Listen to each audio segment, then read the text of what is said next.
कक्षा 10वीं के विद्यार्थियों को सामाजिक विज्ञान से आईएमपी प्रश्न बताने जा रहा हूँ। तो इस वीडियो में मैं आप लोगों को अध्याय 8 से बताने जा रहा हूँ, ठीक है? तो अध्याय 8 में देखो क्या दिया है, 2 विश्व युद्ध के बीच, ठीक है, रूसी क्रांति और महामंदी दिया हुआ है। तो ये जो प्रश्न मैं बताऊंगा आपको इसी अध्याय में मिलेगा, ठीक है? तो अध्याय का नाम आप लोग देख लो, ठीक है? इससे जो प्रश्न आएगा वो प्रश्न आएगा 2 नंबर के और 5 नंबर के प्रश्न आएगा।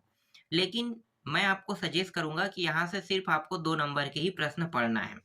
मैं आपको दिखा देता हूँ कौन कौन से प्रश्न आईएमपी है जिसको आपको तैयार करना है। तो एक है, रूस के बड़े किसानों ने सामूहिक फार्म का विरोध क्यों किया? ठीक है, इसका उत्तर देखना है, यहीं पे लगा हुआ है। क्यों विरोध किया? क्योंकि खेती समाप्त होने का भय था। ठीक है, तो सन 1936 में वही हुआ, कृषि भूमि सरकारी हो गई, इसलिए क्या हुआ, सामूहिक फार्म का विरोध किया गया। दूसरा प्रश्न क्या है, मंदी का किसानों पर क्या प्रभाव पड़ा? तो मंदी का किसानों का प्रभाव जमीन बेचकर शहरों में रोजगार पाने के लिए चले गए। ठीक है, ये प्रश्न जो मैं आपको बता रहा हूँ यही प्रश्न आपको एग्जाम में आपको देखने को मिलेगा।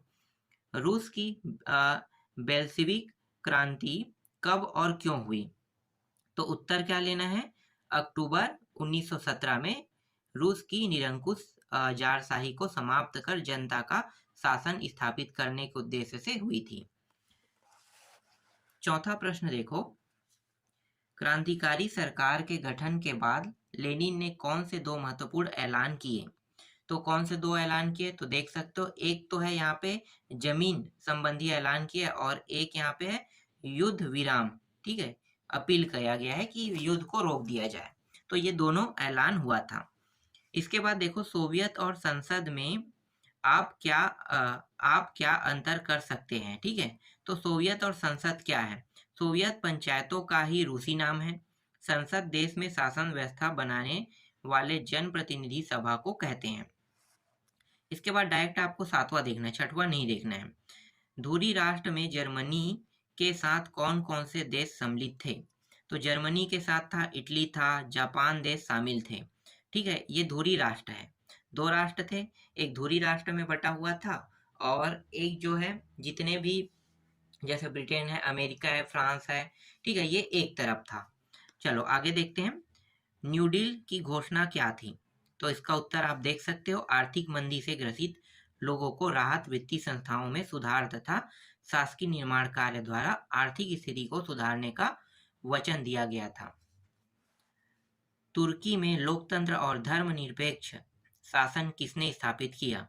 तो उत्तर क्या लिखना है, उत्तर आपको लेना है यहाँ पे, तुर्की में मुस्तफा कमाल अतार क्या है, अतातुर्क के नेतृत्व में 19 अक्टूबर 1923 को लोकतांत्रिक और धर्मनिरपेक्ष शासन की स्थापना हुई और किसानों को दास्ता से मुक्ति मिली। रूस में किसानों की दास्ता कब और किसने समाप्त की? तो रूस में जार 1861 में किसानों की दास्ता को समाप्त किया, किसानों को दास्ता से मुक्ति मिली। ठीक है, किसने किया था? नाम याद रखना, जार। ठीक है, चलो आगे देखते हैं। इसके बाद रूस के औद्योगिकरण की पहल किसने की? तो उत्तर आप देख सकते हो, औद्योगिकरण की पहल किसने की? चलो इसको मैं पढ़ के नहीं बता रहा हूँ, उत्तर छोटा है और आसानी से याद भी हो जाएगा। ठीक है, आगे देखो, इसके बाद यहाँ पे प्रश्न है, सन 1905 में स्थापित ड्यूमा में किन लोगों का बोलबाला था? तो किन लोगों का बोलबाला था? तो ड्यूमा में चुनाव जटिल प्रक्रिया अप्रत्यक्ष तरीके से होता था, तो बोलबाला किसके पास था? संपत्ति वाले लोगों की बोलबाला था। ठीक है, आगे देखते हैं। सन 1917 में रूस के किसानों, मजदूरों व सैनिकों की क्या प्रमुख मांगे थी? तो इनकी जो मांगे थी, रोटी, जमीन, रोटी और शांति की मांग कर रहे थे ये लोग। आगे देखो, लेनिन का जमीन संबंधित ऐलान से क्या कहा गया? ठीक है, इस प्रश्न को देख सकते हो, इसका उत्तर लगा है।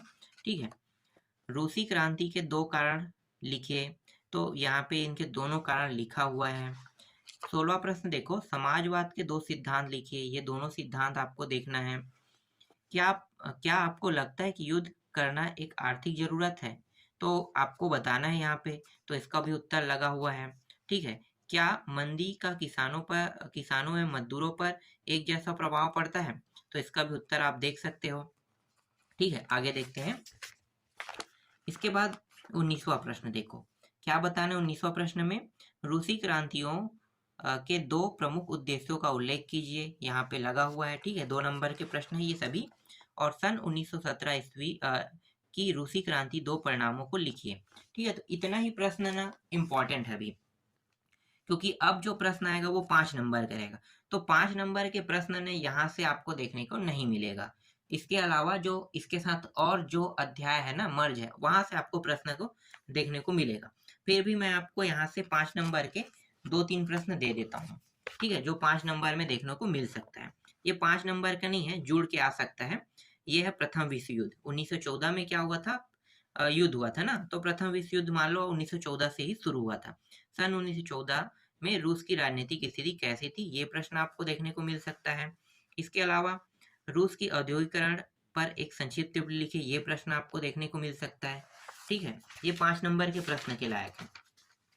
इसके अलावा 5 नंबर में मैं तो सजेस्ट करूंगा कि आप लोग 5 नंबर के प्रश्न के लिए यहाँ से प्रश्न मत देखना, ठीक है। और ये वाला प्रश्न 5 नंबर का है, ये प्रश्न आ सकता है 5 नंबर में, ठीक है। और 5 नंबर में ये वाला प्रश्न भी 5 नंबर के है। रूस में 1861 से 1940 के बीच किसानों की स्थिति में क्या परिवर्तन आए, ठीक है, ये 5 नंबर का है। और इसके अलावा ये वाला जो प्रश्न है ये 5 नंबर का है, ठीक है। तो 1905 से 1940 के बीच विकास एवं समीक्षा, तो 5 नंबर में अगर देखने को मिलेगा तो मैं अभी जो बता रहा हूँ वही सिर्फ प्रश्न देखने को मिलेगा, इसके अलावा और कुछ नहीं देखने को मिलेगा। लेकिन सजेस्ट यही है कि आप लोग यहाँ से सिर्फ अति लघुत्री को पढ़ना, ये इम्पॉर्टेंट है 5 नंबर में। और 5 नंबर में ये वाला प्रश्न इम्पॉर्टेंट है। 6 प्रश्न मैंने आपको 5 नंबर में दिया है, नहीं भी पढ़ोगे तो भी कोई दिक्कत नहीं, यहाँ से प्रश्न एक ही बनेगा, एक प्रश्न अथवा में आएगा, तो हम दूसरे अध्याय से कवर कर लेंगे ना, तो इसलिए जो बता रहा हूं उसी के हिसाब से आपको तैयारी करना है, ठीक है। आगे देखते हैं अध्याय 9, देखो ये अध्याय 9 है। अध्याय 9 में देखो 2 विश्व युद्ध के बीच वह है, ये जर्मनी व नाजीवाद और दूसरा विश्व युद्ध कह रहा है, तो जर्मनी रहेगा वहां पर टॉपिक में, 2 विश्व युद्धों के बीच जर्मनी, ठीक है, इस तरह से भी नाम दिया रहेगा अध्याय का। तो इसी अध्याय में मैं अभी जो प्रश्न बताऊंगा वो मिलेगा, यहाँ से आपको 2 नंबर और 4 नंबर के प्रश्न देखने को मिलेगा इस अध्याय से। तो 2 नंबर के प्रश्न में कौन कौन सा देखने को मिल सकता है, देखो पहला प्रश्न है, जर्मनी में हिटलर ने कौन सी पार्टी बनाई, तो नाजीवाद पार्टी है, ठीक है, इस पार्टी का गठन किया था। फिर मुसोलिनी ने इटली में कौन सी पार्टी बनाई, तो इसका उत्तर क्या लेना है आपको, यहाँ पे इसका उत्तर लेना है फांसीवाद लेना है, ठीक है। दोनों अंतर अलग अलग है, जर्मनी का नाजीवाद और मुसोलिनी में इटली जो है ये फांसीवाद बनाया था। इसके बाद देखो तीसरा प्रश्न, म्यूनिक समझौता कब और किसके बीच हुई, तो इंग्लैंड, फ्रांस और इटली के बीच हुई और सन 1938 में। फांसीवाद एवं नाजीवाद की 2 समस्याएं लिखिए, ये दोनों समस्याएं हैं। नेक्स्ट है, फांसीवाद से क्या अभिप्राय है, ये वही पार्टी है ना, इटली की पार्टी, तो इटली की पार्टी के बारे में बताया गया है, तो पूरा उत्तर यहाँ पे लगा हुआ है। आगे देखो, महिलाओं के प्रति फांसीवाद का क्या विचार था, तो इसका भी उत्तर आप देख सकते हो, क्या विचार था, ठीक है, इसका भी उत्तर लगा हुआ है। इसके बाद 7वां देखो, जापान में किस परिस्थिति में आत्मसमर्पण किया, ठीक है, जापान ने, तो जापान ने किस परिस्थिति में आत्मसमर्पण किया, यहाँ पे बम गिराए गए थे ना, किसके द्वारा, अमेरिका के द्वारा, अमेरिका के द्वारा हिरोशिमा और नागासाकी, यहाँ पे देखो दिया भी है, हिरोशिमा और नागासाकी में बम गिराया गया था, इसी वजह से उन्होंने क्या किया, अब अंत में हार तो पॉसिबल हो गया था, तो आत्मसमर्पण करना ज्यादा आसान लगा। इसके बाद है राष्ट्रवाद और अति राष्ट्रवाद से आप क्या फर्क देखते हैं, ठीक है, तो ये वाला भी आप देख लेना। फिर हिटलर की विदेश नीति के 2 उद्देश्य लिखे, इसको भी देख लेते हैं। यहाँ पे 2 विदेश नीति है, ये दोनों। संयुक्त राष्ट्र संघ की स्थापना कब, स्थापना के 3 उद्देश्य लिखे, तो यहाँ पे 3 उद्देश्य दिया हुआ है। अब रियल में क्या है संयुक्त राष्ट्र के, एक तो शांति सुरक्षा बनाए रखना है, दूसरा है जगत मैत्रीपूर्ण संबंध स्थापित करना है, और अंतर्राष्ट्रीय विवादों शांतिपूर्ण ढंग से सुलझाकर युद्ध को रोकना था, यह इसका मुख्य कारण है। इसके बाद देखो 11वां है, संगठित मजदूर आंदोलन के प्रति फांसीवादी की क्या रवैया थी, इसका भी आंसर आपको देखना है, ठीक है। यहाँ पे देखो 13वां और 12वां प्रश्न और 13वां देखो, ठीक है। ये दोनों प्रश्न इंपॉर्टेंट है क्योंकि ये 2 नंबर के प्रश्न है, तो 2 नंबर के प्रश्न यहाँ से आपको देखने को मिल सकता है, ठीक है। इसके बाद यहाँ पे देखो नेक्स्ट प्रश्न देखते हैं, 14वां प्रश्न। हिटलर ने जर्मन लोगों को क्या-क्या आश्वासन दिए, ठीक है, ये इंपॉर्टेंट है। और 15वां प्रश्न ये इंपॉर्टेंट है। जर्मन ने पोलैंड के लोगों से विजय के बाद कैसा व्यवहार किया, ठीक है, ये इंपॉर्टेंट है। इसके बाद आ जाते हैं 4 नंबर के प्रश्न में। 4 नंबर के प्रश्न में जो प्रश्न आपको देखने को मिल सकता है वही प्रश्न बताऊंगा, मैं बहुत ज्यादा नहीं बताऊंगा इसमें। देखो एक प्रश्न ये है, ठीक है, देख लो। इटली ने मुसोलिनी के उत्कर्ष के 4 कारण लिखे, ठीक है, ये है, ठीक है। एक प्रश्न आपको ये पढ़ना है, लघुत्री से है, 4 नंबर के प्रश्न। फिर 4 नंबर के प्रश्न में आपको ये वाला पढ़ना है, हिटलर और मुसोलिनी में क्या क्या समानताएं थी, ठीक है, ये प्रश्न इंपॉर्टेंट है, इसको आपको याद करना है। फिर डायरेक्ट आ जाना 9वां प्रश्न में, हिटलर जर्मन राज्य का विस्तार क्यों चाहता है, ठीक है, ये प्रश्न इंपॉर्टेंट है। और इसके बाद आपको आ जाना है डायरेक्ट दीर्घोत्तरी में। दीर्घोत्तरी में 4 नंबर के प्रश्न में ये है, द्वितीय विश्व युद्ध के महत्वपूर्ण परिणामों का वर्णन कीजिए, ये प्रश्न इंपॉर्टेंट है, ठीक है। तो इसके जितने भी परिणाम है जैसे जनहानि, आर्थिक क्षति, संयुक्त राष्ट्र, आणविक युग प्रारंभ, विश्व प्रारंभ, स्वतंत्र आंदोलन प्रभाव, ठीक है, तो ये इंपॉर्टेंट है। एक ही नाम से कई बार प्रश्न दिए रहते हैं, उत्तर आपको यही लिखना है, ठीक है। इसके बाद देखो यहाँ पे एक और प्रश्न है, हिटलर की विदेश नीति वाला है, ठीक है, तो ये प्रश्न इंपॉर्टेंट है 4 नंबर में, इसको आपको टिक कर लेना है। और इसके बाद डायरेक्ट देखना है 4था प्रश्न, ये वाला प्रश्न, ठीक है, ये वाला प्रश्न इंपॉर्टेंट है, इसका भी उत्तर यहाँ पे मैं आपको दिखा देता हूँ, मिल जाएगा आसानी से, आपके गाइड में भी मिल जाएगा, ठीक है, ये वाला है। फिर आगे दिखाता हूँ, ये वाला प्रश्न इंपॉर्टेंट है, 5वां प्रश्न देखो, राष्ट्रवाद और अति राष्ट्रवाद में क्या अंतर है आपको दिखता है, ठीक है, ये इंपॉर्टेंट है। और यहाँ पे ये दोनों प्रश्न इंपॉर्टेंट है, ठीक है, ये 6वां देखो, ये इंपॉर्टेंट है। और द्वितीय विश्व युद्ध के कारणों का वर्णन कीजिए कह रहे हैं, तो ये इंपॉर्टेंट है, ठीक है। तो बस इतना ही प्रश्न इसमें इंपॉर्टेंट था, इसके अलावा आपको ज्यादा प्रश्न नहीं पढ़ना पड़ेगा, ठीक है। चलो आगे दिखाता हूँ, अब अध्याय 10 में आते हैं। तो अध्याय 10 में क्या दिया हुआ है, उपनिवेशों का खात्मा और शीत युद्ध दिया हुआ है, ठीक है। इस अध्याय से आपको सिर्फ 2 नंबर और 3 नंबर के प्रश्न देखने को मिलेगा, मतलब 2 अति लघुत्री और वो भी अति लघुत्री है 3 नंबर का, ठीक है, तो यही प्रश्न आपको देखने को मिलेगा। चलो मैं आपको दिखा देता हूँ, तो अति लघुत्री में तो ये सब प्रश्न देखना है आपको। शीत युद्ध से आप क्या समझते हैं, ठीक है, अब शीत युद्ध का मतलब आप क्या क्या जानते हो। शीत युद्ध का मतलब है कि यहाँ पे देखो, द्वितीय विश्व युद्ध के बाद निर्मित उस वातावरण से है जो उत्तेजित, तनावपूर्ण एवं शक्तिशाली, तनावपूर्ण, परस्पर आशंकापूर्ण था। इसमें ऐसा प्रतीत होता था कि शक्तिशाली देशों के बीच युद्ध होने वाला है, पर वास्तव में युद्ध नहीं हुआ, ठीक है। समाजवाद साम्राज्यवाद क्या है, तो इसका उत्तर आप देख सकते हो, नाइजीरिया देश का जन्म कैसे हुआ। तो नाइजीरिया देश का जन्म कैसे हुआ, ये नाइजीरिया शायद साउथ अफ्रीका वाला एरिया है ना, तो देख लेते हैं, ये अफ्रीका में अपना प्रभाव क्षेत्र बनाया, इस प्रभावशाली देश को उन्होंने नाइजीरिया नाम दिया, ठीक है, ये वही है। फिर उपनिवेशों की स्वतंत्रता के पक्ष में कौन कौन राष्ट्र थे, तो देख सकते हो अमेरिका और रूस थे। भारतीय राष्ट्र आंदोलन में किस वर्ग की भूमिका महत्वपूर्ण थी, तो भूमिका थी शिक्षित वर्ग की। इंडोनेशिया में सन 1998 तक लोकतंत्र क्यों स्थापित नहीं हो पाया, क्योंकि यहाँ पे जो था वो क्या था, साम्यवादी दल की बढ़ती ताकत थी और धार्मिक कट्टरपंथियों के बीच संघर्ष होने के कारण 1998 तक लोकतंत्र स्थापित नहीं हो पाया। उपनिवेश को समाप्त करके स्वतंत्रता प्राप्त करने के लिए किस प्रकार की भावना होने की जरूरत है, तो किस प्रकार की भावना होने की जरूरत है, एक तो है सामूहिक एकता और जन आंदोलन और विदेश शासन, ठीक है, तो इसकी भावना होना आवश्यक है। 8वां प्रश्न देखो, उपनिवेशी शासन भारत में कब समाप्त हुआ, तो ये हुआ था 15 अगस्त को, 1947 को भारत आजाद हुआ था, तो जिस दिन आजाद हुआ था उसी दिन समाप्त हुआ। द्वीपों का देश किस देश को कहा जाता है, तो द्वीपों का देश कहा जाता है इंडोनेशिया को। और भारत के पूर्वी में स्थित, हाँ ठीक है, इंडोनेशिया। इंडोनेशिया में स्वतंत्रता की घोषणा कब हुई? ठीक है, तो स्वतंत्रता की घोषणा कब हुई? तो ये हुए 27 दिसंबर 1942 को इंडोनेशिया में स्वतंत्रता की घोषणा हुई। मतलब ये भारत से पहले हो चुका था।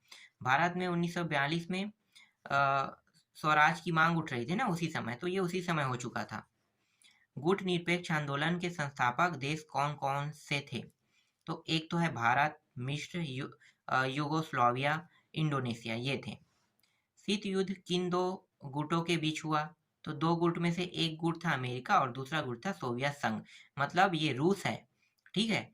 आज के युग में हम सोवियत संघ को रूस के नाम से जानते हैं, और अमेरिका, तो आज भी इनके बीच में ना तानातानी चलते रहता है, आप लोग टीवी में देखते होंगे, ठीक है। किस घटना से शीत युद्ध की समाप्ति हुई? तो 1992 में सोवियत संघ का विखंडन हो गया।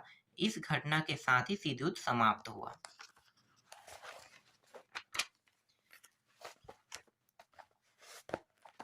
इसके बाद देखो नेक्स्ट प्रश्न है, वियतनाम, लाओस और कंबोडिया किस देश के उपनिवेश थे? तो ये था फ्रांस का उपनिवेश था। इसके बाद उपनिवेशवाद क्या है? उपनिवेशवाद का ओरिजिनल अर्थ क्या होता है? अगर ऐसा कोई प्रश्न पूछ दिया जाए तो क्या लिखोगे? जब कोई शक्तिशाली राष्ट्र किसी दुर्बल राष्ट्र पर अधिकार कर लेता है और उसका आर्थिक, राजनीतिक और सामाजिक शोषण करता है, उसे उपनिवेशवाद कहते हैं। जैसे कि ब्रिटेन जो है वो भारत पे राज कर रहा था, तो आर्थिक, सामाजिक, ठीक है, हर प्रकार से क्या कर रहा, शोषण कर रहा था। तो उपनिवेशवाद समझ में आ गया। चलो आगे देखते हैं। इसके बाद देखो उपनिवेशीकरण क्या है? उपनिवेशी शासन के समाप्ति के बाद जिन देशों ने अपना स्वतंत्र सरकार बनाई वही उपनिवेशीकरण है। इसके बाद 3 नंबर के प्रश्न में कौन कौन से प्रश्न आ सकता है, तो इनको देख लो। ये प्रश्न इंपॉर्टेंट है 3 नंबर में, भारतीय स्वतंत्र आंदोलन और अफ्रीका के स्वतंत्र आंदोलन में क्या समानता है, अंतर है, ठीक है, इसको देखना है। चलो आगे दिखाता हूँ। शीत युद्ध में परमाणु शस्त्रों का क्या भूमिका थी? ये प्रश्न इंपॉर्टेंट है, इसको भी आपको अच्छे से तैयार कर लेना है। एक उपनिवेश और स्वतंत्र देश के बीच क्या अंतर होगा, इसको आपको देख लेना है, ठीक है, ये आसानी से मिल जाएगा। उपनिवेश के बारे में मैंने बताया था, ठीक है, और स्वतंत्र देश के बारे में दोनों टॉपिक को आपको लिखना है। 3 नंबर के प्रश्न है। फिर 3 नंबर में और प्रश्न आ सकता है ये वाला, ठीक है, परमाणु निशस्त्रीकरण कैसे संभव है? जापान में शांति के लिए निशस्त्रीकरण आंदोलन क्यों प्रारंभ हुआ? इसको आपको याद कर लेना है, इसके प्रश्नों के उत्तर को। फिर इसी तरह से एशिया के 3 देश भारत, वियतनाम और इंडोनेशिया में स्वतंत्रता के बाद भूमि सुधार हुई, इन पर टिप्पणी लिखे। तो तीनों देश के बारे में बारी बारी से बताना है, जैसे वियतनाम है, इंडोनेशिया और भारत है, ठीक है, इस तरह से। फिर 3 नंबर के प्रश्न में ये भी देखने को मिल सकता है, परमाणु बम होने वाले भयानक नुकसान के बारे में लिखे, ठीक है, ये प्रश्न आ चुका है, काफी आसान था, आया था, देखो 2022 के सीसेट में आया था। इसके बाद देखो उपनिवेशों के प्रति सोवियत संघ और अमेरिका की नीति में क्या अंतर और समानताएं थी, ठीक है, तो समानताएं भी देखना है और असमानताएं भी। तो ये समानताएं हैं और ये उसकी असमानताएं हैं। इसके बाद डायरेक्ट ना आपको ये प्रश्न देखना है, 11वां प्रश्न, इसको आपको टिक कर लेना है। 3 नंबर के प्रश्न में ये 11वां प्रश्न आ सकता है। फिर 3 नंबर में ये 12वां प्रश्न आ सकता है, ठीक है। वियतनाम के स्वतंत्रता आंदोलन में भूमिका सुधार क्या महत्व है, ये प्रश्न इंपॉर्टेंट है। इसी तरह से ये प्रश्न इंपॉर्टेंट है। अफ्रीका में मध्यम वर्ग के कमजोर होने वाली, ठीक है, ये प्रश्न इंपॉर्टेंट है। इसी तरह से यहाँ पे ये प्रश्न इंपॉर्टेंट है, देख लो, ठीक है। और 3 नंबर में कुछ प्रश्न आ सकता है, क्या मैं देख लेता हूँ। 3 नंबर में, हाँ 3 प्रश्न और हैं जो दीर्घोत्तरी में है। तो ये वाला है स्वतंत्र जापान की भूमिका वाला, ठीक है, ये प्रश्न इंपॉर्टेंट है। और इसके अलावा यहाँ पे 6वां प्रश्न इंपॉर्टेंट है, ये प्रश्न इंपॉर्टेंट है। और अंतिम प्रश्न है ये, ठीक है। तो जितना प्रश्न मैं आपको बता रहा हूँ इन सब की आपको प्रैक्टिस करना है, और जैसे जैसे बता रहा हूँ वैसे ही आपको पढ़ना है। जिन प्रश्नों को आपको नहीं बताया गया उन प्रश्नों को आपको छोड़ देना है, क्योंकि वो प्रश्न एग्जाम में नहीं आएंगे।